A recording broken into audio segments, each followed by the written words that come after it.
ഒരു കേരളത്തിലും ഇന്ത്യ മുന്നണിയുടെ ട്രെൻഡ് എന്ന് പറയുന്നത് UDF അനുകൂലമാണ്.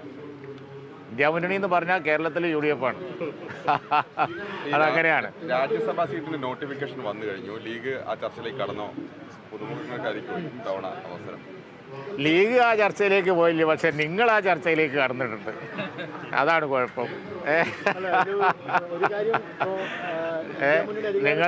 നിങ്ങളുടെ സംശയം ഞാൻ ഞങ്ങൾക്ക് മെനക്കെട്ടിട്ട് തീർത്തു തരാൻ പറ്റുന്നില്ല. ഞങ്ങൾ ആ ചർച്ചയിലേക്ക് കടന്നിട്ടില്ല. തങ്ങൾക്ക് അതിന് ഒഴിവ് കിട്ടിയിട്ടില്ല. തങ്ങൾക്ക് ഒഴിവ് കിട്ടിയാൽ എപ്പോൾ വേണമെങ്കിലും ആ ചർച്ചയിലേക്ക് കടക്കാവുന്നതേ ഉള്ളൂ. കടന്ന് വളരെ സിമ്പിളായിട്ട് തീരുമാനം എടുക്കും ആ കാര്യത്തിൽ. പക്ഷേ നിങ്ങളതിൻ്റെ ഒരുപാട് മുമ്പ് തന്നെ ചർച്ച തുടങ്ങി. നിങ്ങളെ സംശയം എന്താ അത് ചോദിക്കും, ഞാൻ അതിന് മറുപടി പറയാം. ലോക്സഭാ തെരഞ്ഞെടുപ്പിൽ നമ്മുടെ 2 സീറ്റിൽ മുതിർന്ന നേതാക്കളായിരുന്നു മത്സരിച്ചിരുന്നത്. അപ്പം യുവാക്കൾ വരണം എന്നൊരു ആവശ്യം പാർട്ടിക്കുള്ളിൽ തന്നെ ഉണ്ട്. അല്ല, അങ്ങനെ ഈ നടക്കാൻ പോകുന്ന ചർച്ചയെക്കുറിച്ച് എനിക്ക് പറയാൻ കഴിയില്ല. പിന്നെ അത് ചർച്ചയ്ക്ക് ശേഷം മാത്രമേ വെളിവാകുള്ളൂ. ഇന്ത്യ മുന്നണി അധികാരത്തിൽ വന്നാൽ രാജ്യസഭയിലേക്ക് താങ്കൾ പോകുമെന്നൊരു ചർച്ചയും അന്തരീക്ഷത്തിൽ ഇങ്ങനെ ഉണ്ട്. ഞാൻ പോകുന്നു. അതിന് മറുപടി പറയാം. ഞാനിത് പല പ്രാവശ്യം നിങ്ങൾ എന്നോട് ചോദിച്ചതാണ്. കുറേ ഒഴിഞ്ഞു മാറാൻ നോക്കി.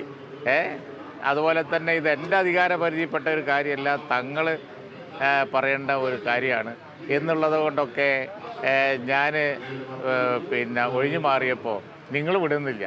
നിങ്ങൾ പിന്നെയും അതിനെപ്പറ്റി മറുപടി പറയാൻ അതിന് കഥകളുണ്ടാക്കുകയാണ്. അപ്പോൾ അതുകൊണ്ട് ഞാൻ ഇന്ന് തങ്ങളുമായിട്ട് സംസാരിച്ചു. ക്ലിയർ ആയിട്ടാണ് പറഞ്ഞേക്കാം, ഞാനില്ല. സംശയമില്ല. ഏതെങ്കിലും ഒരു വാചകത്തിന് വല്ല കുഴപ്പമുണ്ടെങ്കിൽ അത് വെച്ച് നിങ്ങൾ വാർത്ത ഉണ്ടാക്കുമെന്ന് എത്ര ക്ലിയറായി. അത് പറയാനുള്ള ഒരു പെർമിഷൻ ഞാൻ പ്രസിഡൻ്റ് അടുത്ത് തങ്ങളുടെ അടുത്ത് വാങ്ങിയിട്ടുണ്ട്. അങ്ങനെ തന്നെ പറയാണ്. എനിക്ക് ആവശ്യത്തിന് എടുക്കാനുള്ള പണി ഇപ്പോൾ ഇവിടെ ഉണ്ട്.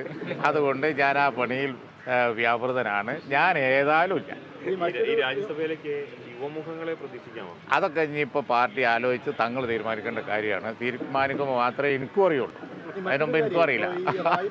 രാഹുൽ ഗാന്ധി തിരഞ്ഞെടുക്കുകയാണെങ്കിൽ ഈ ലീഗ് 3ാം സീറ്റ് എന്ന ആവശ്യം വീണ്ടും ഉന്നയിക്കുമോ വയനാട്ടിൽ? അതിന് സാധ്യതയില്ല. അങ്ങനെ ഇല്ല. കാരണം എന്താ വെച്ചാൽ ഞങ്ങളൊരു തീരുമാനം ആയതാണല്ലോ. അങ്ങനെ ഒരു സാഹചര്യം ഇപ്പം ഇല്ല. അത് നമ്മൾ ഒരു ചർച്ചയ്ക്ക് വിടേണ്ട കാര്യമില്ല. അതുപോലെ അതിനെപ്പറ്റി ഇനി ഒരു സംശയം പ്രചരിപ്പിക്കേണ്ട കാര്യമില്ല. UDF തലത്തിൽ കാര്യങ്ങളൊക്കെ തീരുമാനമായതാണ്. ഈ ലീഗിന് രാജ്യസഭയാണ്. രാജ്യസഭയിലേക്ക് സമയമാകുമ്പോൾ തങ്ങൾ